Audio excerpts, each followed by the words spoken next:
Around the Ozarks in 5, brought to you by Adventure Cave Tours. Live a day in the life of a real adventurer with Adventure Cave Tours. The Springfield-Greene County Park Board reminding you to go play, and Roto-Rooter Plumbing and Drain Service. Call Southwest Missouri's best plumber today for a free estimate. Here are your hosts, Ethan and Sarah Forhetz.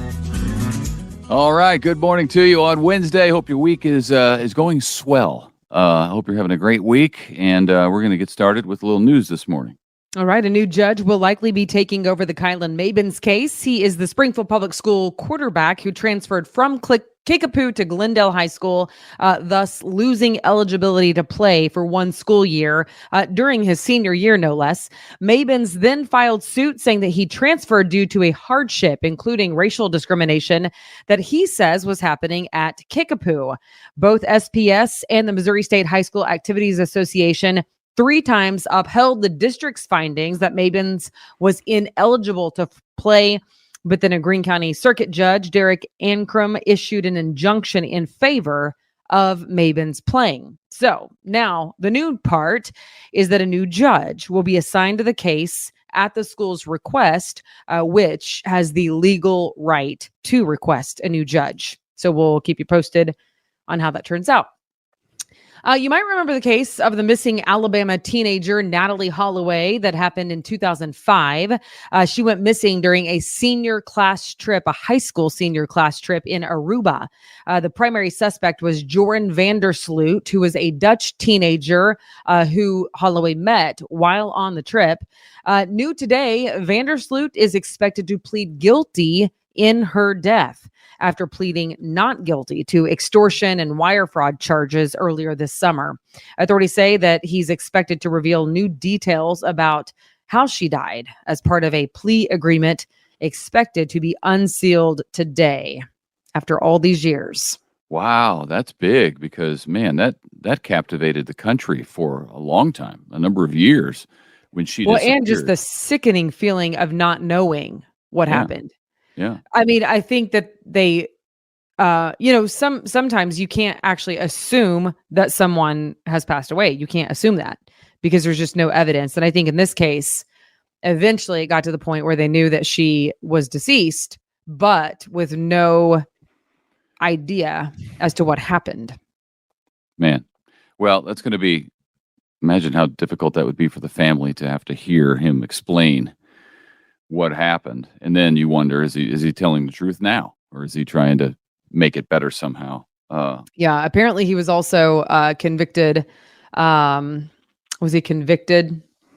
He was either convicted or accused, which I get that matters. So I'll have to look that up. But of a completely different case just a couple of years ago, serious case. So, right. Yeah. Wow. Well, that'll be interesting to hear what comes out of that. Looks like prices we're paying for necessities here in the Midwest have been relatively flat in recent memory here. U.S. Bureau of Labor Statistics released its latest Consumer Price Index report. And this is interesting. This jumped out. A report, it shows the prices for goods in 1982 and 1984. That's my birth year. So keep going. The first one, 82. If you bought $100 worth of the same stuff and then bought it now, you paid $100 for it then, the same thing would cost $285 just in the last 40 years or so. Yeah, isn't that interesting? But I guess that's probably, like, I don't have any basis of comparison, you know? Well, I mean, inflation, everything costs more. I mean, it just gradually stair steps. I mean, it seems to come in waves, and we've had a large wave over the last couple of years. But I remember, I always look at a 2-liter of soda. When I was a kid, you could get it for like 99 cents. And now they're still less than $2. So I don't know what that tells you. But you're old?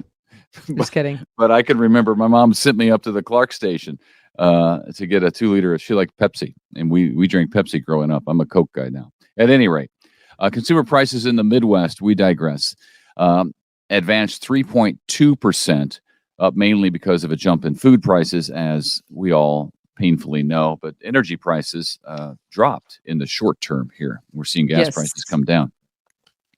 State of Missouri will soon be getting a new commissioner of education. as a 7-year veteran in that role, is stepping down. Margie Vandeven is hanging it up, and there's no word at this point who will succeed her. Important And role. then there's We'll see. Yeah, and then there's more green space coming downtown Springfield. The city is looking to renovate and upgrade a park on Jefferson Avenue near downtown.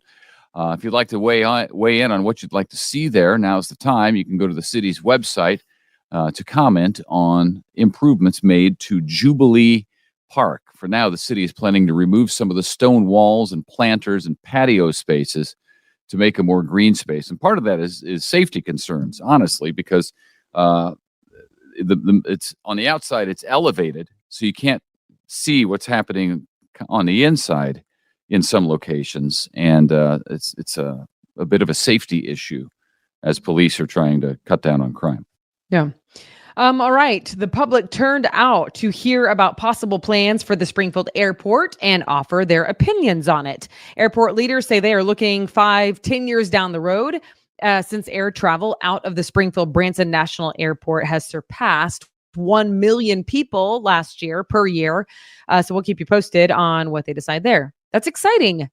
I mean, I love the Springfield Airport, and I'm excited for them to be able to expand and be. And I was just in and out of there over the past 2 days, and I do love how quick it is to get through it. I mean, I waltzed through there.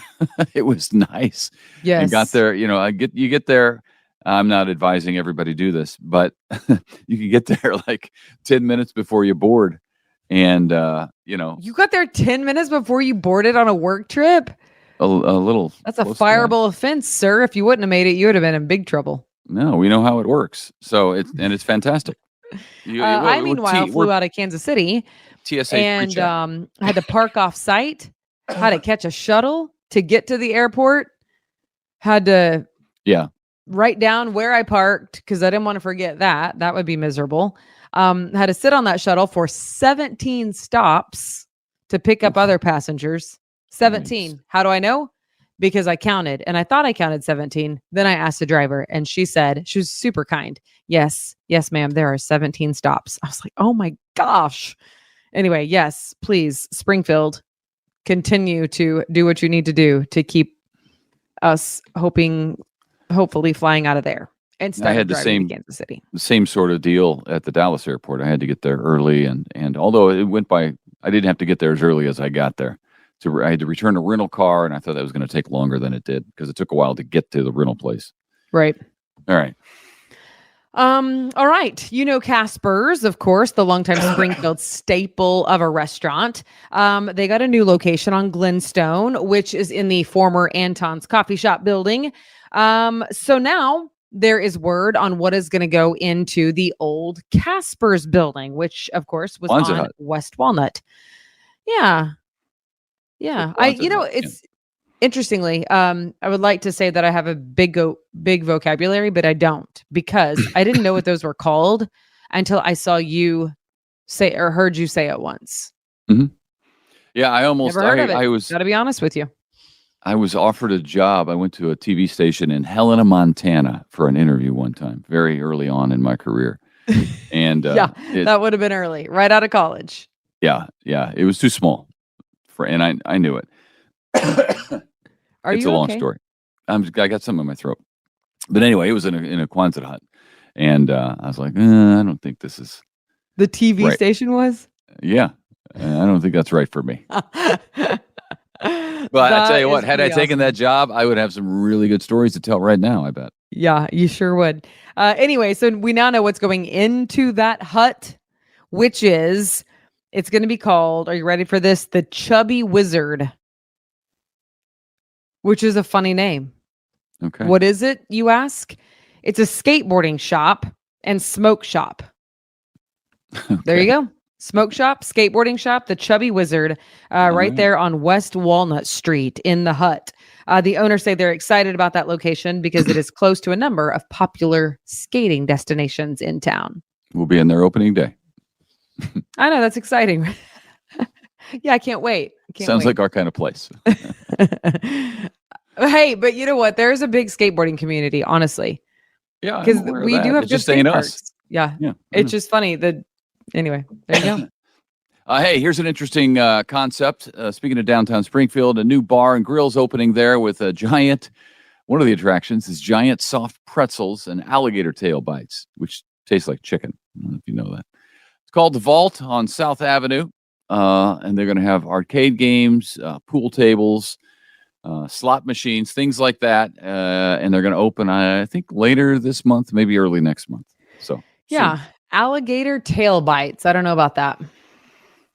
I mean, it does taste like chicken. Yeah, you can't really tell. But we're a long way from an ocean. Oh, yeah, but people eat sushi here, and that's at least the tail is fried. It's true. It's fried. It's fried. All right. Fair enough.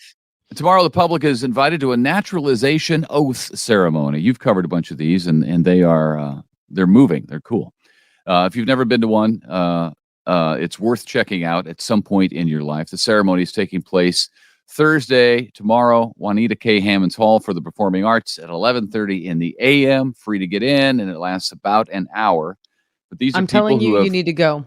These are people who have gone through the process. They've taken the tests to be an American. They've worked hard at it, and it's expensive.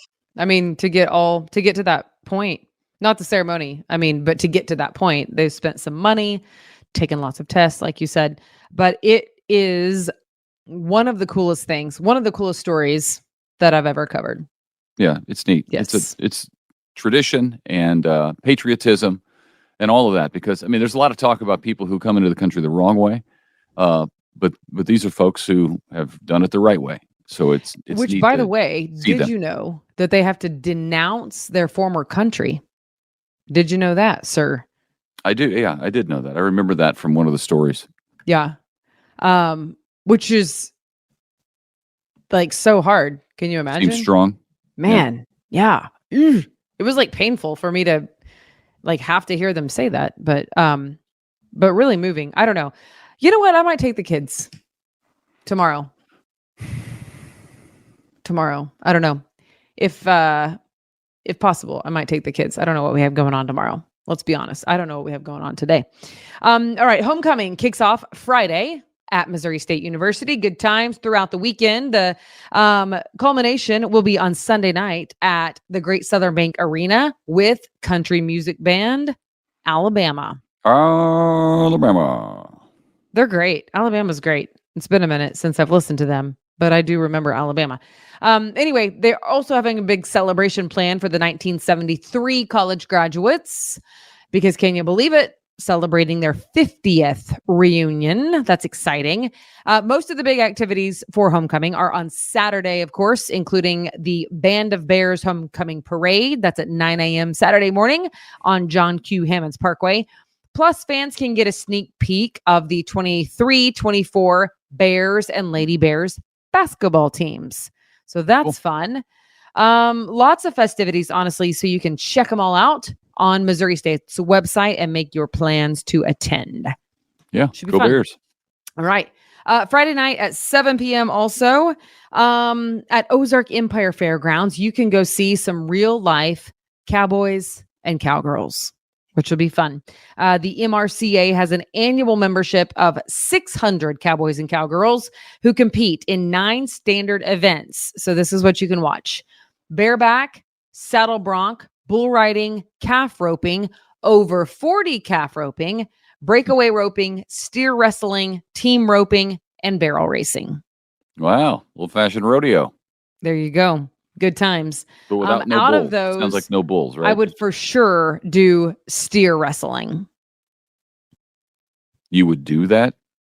Yeah. I mean, if I had to be most attractive good, to you?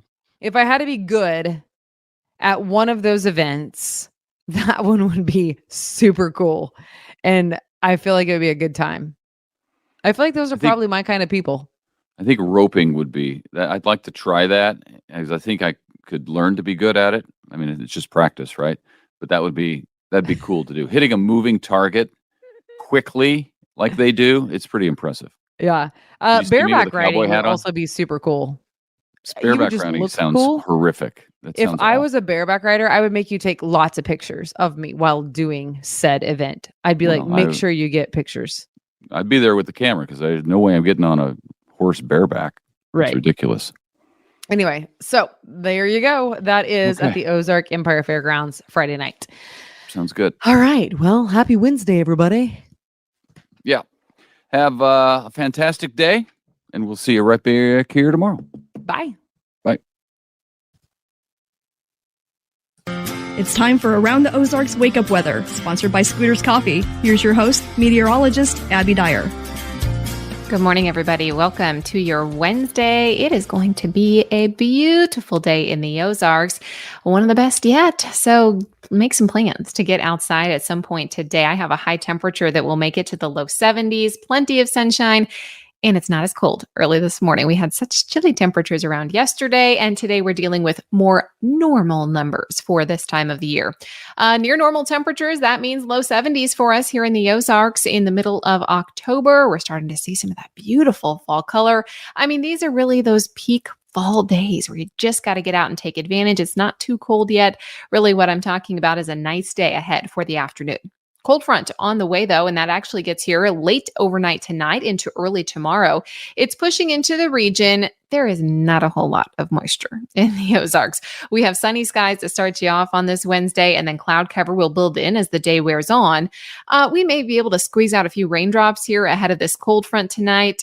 I'm not expecting a whole lot out of the rain chance. So in large part, today will be dry, and so will tonight. Few sprinkles will be on the radar, though, as this frontal boundary passes through, but it will amount for a pretty nice day today with 74 degrees, the forecasted high temperature. Very small chance for showers late this evening into the overnight hours. I really don't even think you need the rain gear today. You can probably leave it behind. South wind will persist through the daylight hours. And then, of course, once that cold front passes through late tonight, we'll see a wind shift and it'll knock those high temps down tomorrow. But I still have 70 degrees in the forecast, even as we head into Thursday. This nice weather, it's going to stick with us. It's really good news in this extended forecast. A beautiful weekend is ahead. Once again, I have high temperatures in the low 70s. We'll see mostly sunny skies through the weekend. I think the sunshine takes over. So go ahead, make those outdoor plans as we head into the weekend because it's just going to be too nice to miss out on. And no more frost potential, at least through the weekend forecast. I don't see any signal for those really chilly temps. So good news, you can put the mums back out on the porch and leave them there for at least several days. Additional rain chances are in my forecast for early next week, and this may be the more substantial chance for rain. By substantial, I mean anywhere from a half inch to an inch. That comes through early next week, probably on Tuesday. Stay tuned to that forecast. It's the next low pressure system that could bring us a little bit of moisture, but looks like the Ozarks will be pegged with that one and probably seeing less than an inch in most places, but there could be a few places, a quarter of an inch, half inch, nice little soaking downpour as possible for the early part of next week. I think it's going to be mainly dry until we get there. And high temperatures today, I mentioned it already, but 74 degrees. It's just going to be a beautiful afternoon to head outdoors. Sunshine returns in my forecast in full force by Friday, Saturday, Sunday, all look fantastic. I've got some cloud cover that builds back in for early next week. And then we have those rain chances that I mentioned likely coming around by next Tuesday. Around the country, making headlines today, we've got an Alberta clipper. It's going to bring some very gusty winds and rain to the northern plains today. And then late tonight into early tomorrow, we're talking about some of the Great Lakes region seeing some of that wind and rain. We just get some light little showers here in the Ozarks on the very far southern end of that cold front. And then as we get into the middle of the week, we're seeing temperatures in the 70s here, and much of the country is seeing warm and dry weather. With this warming trend, Climate Prediction Center putting out some new maps showing that the end of October may be a warm one for much of the country. That includes us here in the Ozarks. All right, it is time for the Around the Ozarks Wake Up Weather Brain Twister question for the day, aka your chance to win $20 to Scooters Coffee. So I'll show you the question again. This is what I left you with yesterday. Yeah. Candy corn was originally called what? A, corny corn, B, chicken feed, C, sugar bites, or D, corny nuggets. I do not touch this stuff personally, but if you do, you may know the history of it, in which case you would know that candy corn was originally called B, chicken feed. I say we let them keep it. Give it to the chickens. I know some people really like it. It's never been my thing. I do like how it looks. Put it in a bowl, decorate with it, and then give it to those chickens. Yes, it was originally called chicken feed. Originally, when it was released in the late 1800s, it's an old candy. The company that first produced candy corn, it was called Chicken Feed, and the boxes were illustrated with a big colorful rooster logo, and the tagline was "Something worth growing for." The original candy corn. We have since changed it, but I'm going to guess that the recipe is the same. It doesn't really taste like it's been updated to me. All right, here's your wake up weather brain twister question for tomorrow. In 2002, what cost $1 million to send to the International Space Station? Do you think we paid $1 million to send A, a CD player, B, a pineapple, C, a screwdriver, or D, a pizza? No Googling. That takes all of the fun out of it, but do take your guess. You can submit that over at aroundtheozarks.com. All correct answers entered into a pool to win a $20 gift card to Scooter's Coffee every single day. So make sure you submit. Tell your friends to submit because it's too good of a deal to pass up on, and we all need to start our day with some Scooters to wake up. It's going to be a beautiful one out there in the Ozarks today. I hope you enjoy the afternoon. Soak up the sunshine, 74 degrees, south wind 10 miles an hour. It's going to be a great day. For more weather information, you can find that up to the minute at aroundtheozarks.com. I will catch you here early tomorrow morning, and thanks for listening.